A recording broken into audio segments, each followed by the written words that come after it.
Howdy folks, Synthetic Mason here, and today we're going to break it up with the figurines for my Lego Transformers board game.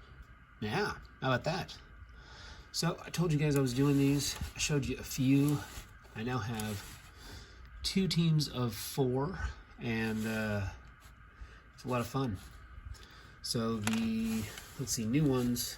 First off, there is a Thundercracker in recolor of Starscream kind of thing. I think I showed y'all Soundwave. I need to get some sort of shoulder mount for him.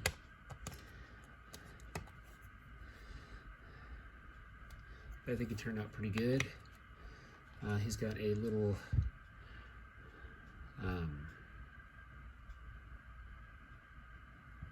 not Ravage. He's got a Ravage. I guess I could say Buzzsaw, and I'm not wrong. This is a little Ravage. I only have 2 cassettes for him at the moment. Maybe more down the line.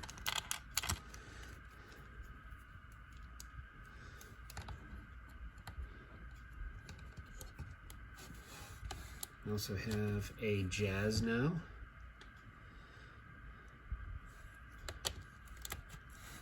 I thought his vehicle mode turned out pretty good. And then, y'all remember the Grimlock.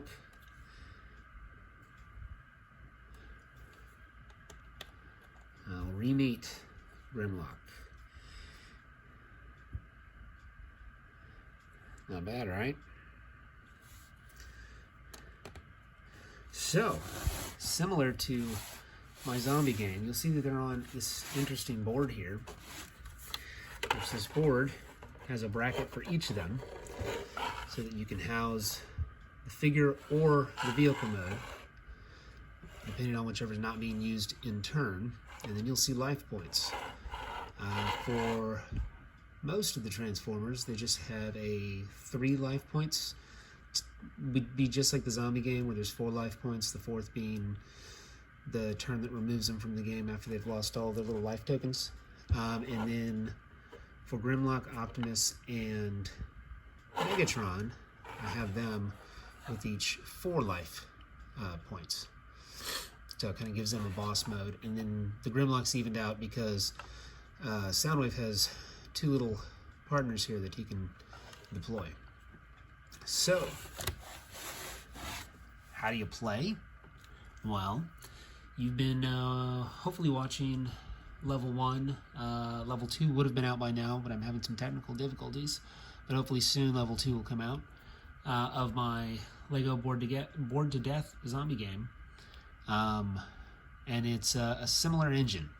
So for these guys, let's get a map out here. Here we go. Something generic, but fun to play on. So as an example, we'll use good old Bumblebee here as an example, along with Thundercracker.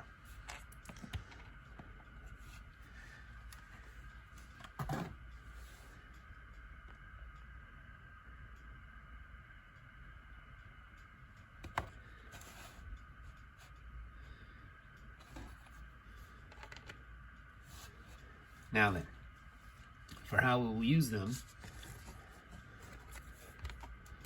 I'm going to start off with, we'll go real simple just as an example, kind of a little mock fight. I had each of them on opposite sides of the map. I'm going to take their alt modes and take them off the map for the moment.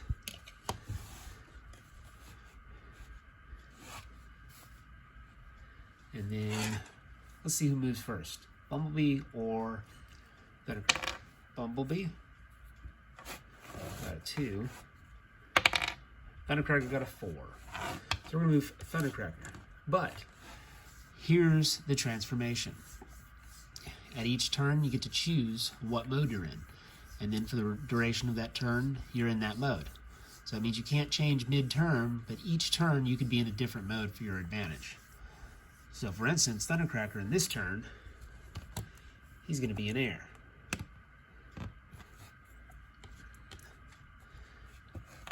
And what do I want Thundercracker to do? Let's move. I got doubles on a 10. Same rules about doubles in movement and actions. So each turn you get a movement and an action. At the beginning of your turn, you choose what mode you're in.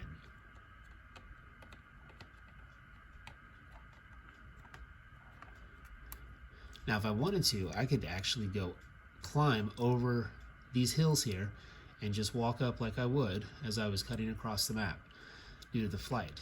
The only reason, or the only thing that would stop the flight path is if something was actually in the way. So I got doubles. I'm going to roll again. 6. And there's my example of that. Now then, what if I wanted to attack Bumblebee? Range on a regular transformer is 9. So if we count it out to 9, we could go up, and in a diagonal, that would give me an idea of his attack range. But unfortunately, he's not in range of Bumblebee. So that is going to be his turn. Bumblebee, taking the same idea of speed, is going to transform at the beginning of his turn, and that's how he's going to roll. Here's the bonus for automobiles. They move in a 2x2 fashion. So for instance, Bumblebee, if I rolled a 3, would go 1, 2, 3, giving you an idea of his space. And each turn would be moving that 2x2. And now if you wanted to go diagonal, you would move just the one corner. But that's how you would move as a vehicle. The benefit to the planes on their single dot is that they have range above everything and can fly over stuff. So let's make Bumblebee roll out. Double 3 for 6. So 1, 2, 3, 4, 5, 6. I'm going to roll again. 10.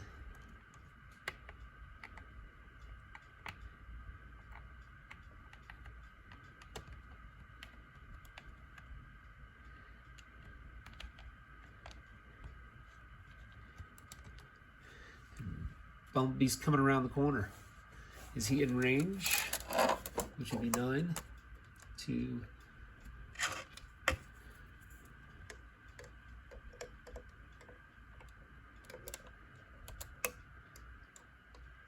9. He is in range. So I'm going to attack Thundercracker with a successful hit. He would then lose a life point. And now instead of 3 life points, he would have just 2 life points. Now it's going to be Thundercracker's turn. I'm going to decide to land. Now, if you can't stand on an object because he's a flyer, you'll go down to the furthest most that you can stand on.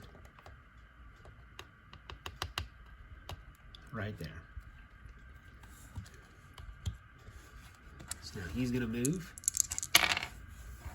4. I'm going to just reverse him where he's standing. And in this case, you move 1 by 2. So if you go sideways, 1, 2, 3, 4. Let's see if that puts him in range.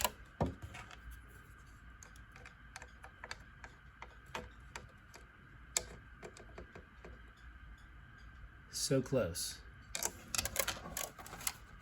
And that's turn. So that kind of gives you an idea of how the Transformer game works. Similar basis, and allows you to have your own Transformer adventures. Just right there, you know, in your very own living room without having to turn on the TV. Real soon I will do a tutorial video on these little characters and how to make them yourself.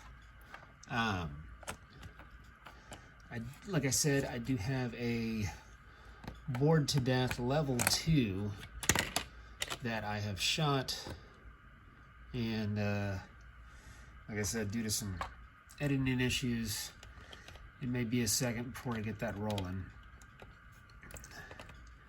But as always, folks, thanks for breaking it up with me.